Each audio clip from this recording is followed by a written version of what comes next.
Good afternoon. We've come into the 3/4 greenhouse and it's time to sow some more peas.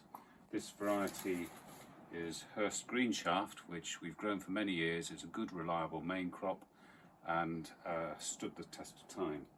I used to sow peas literally by drawing out a shallow trench with a shovel and then putting the peas in, but now I put them about 5 seeds per P9 pot, and I find I get more control over germination and better results. In fact, use fewer seeds as well.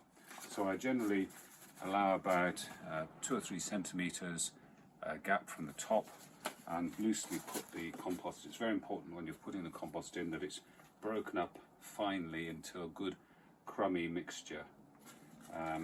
Otherwise it's quite difficult to get proper germination.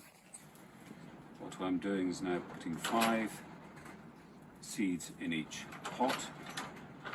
You don't have to be exact input. I try and put 1 in each corner and 1 in the middle, but it doesn't have to be exact because they're going to stay as they are and just take the growing peas straight out with their good root system and then plant them in the ground.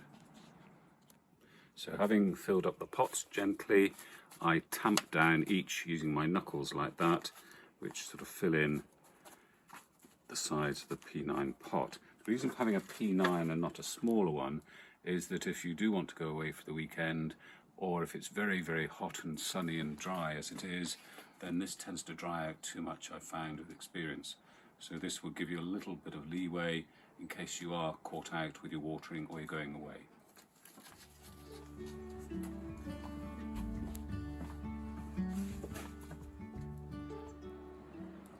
It's very important to label them, because although I know what they are now, in a few days' time I personally may have forgotten what they are, and it's very difficult to tell whether they're Monge 2 or P. So it's important to put P, and then I put Hurst Greenshaft on there, and I normally put the date as well. In general terms, they take about 8 to 10 days to appear with their little green shoots. So I'm going to take this one into the greenhouse like this. Because this is our sort of growing on greenhouse. You don't need a greenhouse, you can just have a little sheet of perspex. You could cover them outside just to stop mice getting at them. You could even put them on your windowsill if your partner doesn't mind. But let's go inside the greenhouse and see what's growing. So it's very important to give them a little drink of water first.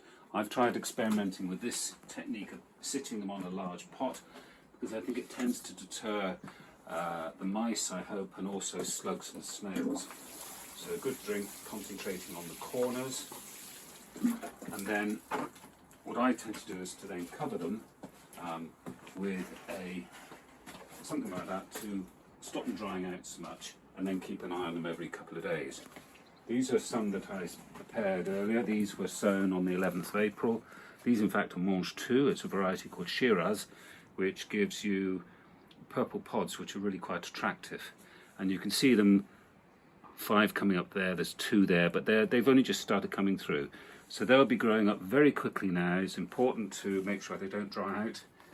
You can see other things we've planted here. We've got mixed lettuce over in that corner, they'll be going out this afternoon, some cabbage and so forth, and then broad beans in many ways are slightly overdue in going out, but we've been very busy getting our garden open for the National Garden Scheme.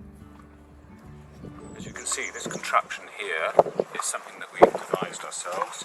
We've saved some branches from lime trees. You could have hazel, or you could, if you wanted to, use a proprietary net meshing.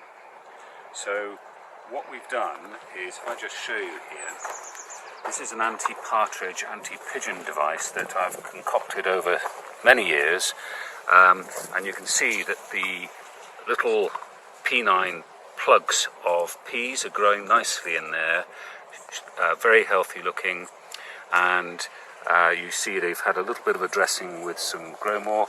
And then what I do is get this very fine nylon meshing, which I've had for well over 10 years, and it's still going strong, and then using good old household pegs, fix them to the branches, and I found that's the only way for us that we've got control over the plants. They need pinning down here. We use the prunings from the apple trees, which are good and strong. They only last about 1 year because they get dry and brittle, but by pegging them down along the edge, it stops the partridge from uplifting all these things to get at the very sweet, tender, tasty peas that are growing there. You can see that we've got several rows here. We've got a row of Mange tout there, and then we've got a pea douce de Provence there, and Kelvedon one, there's another early crop there. And then the Hurst green shaft is going to be going there. And you'll see also I've got some watering system here, which I find useful if it gets very, very dry. As you can see, we've got a dusty, stony sort of soil here, so it drains very quickly. We are trying to do something about that, which I'm just going to show you in a minute.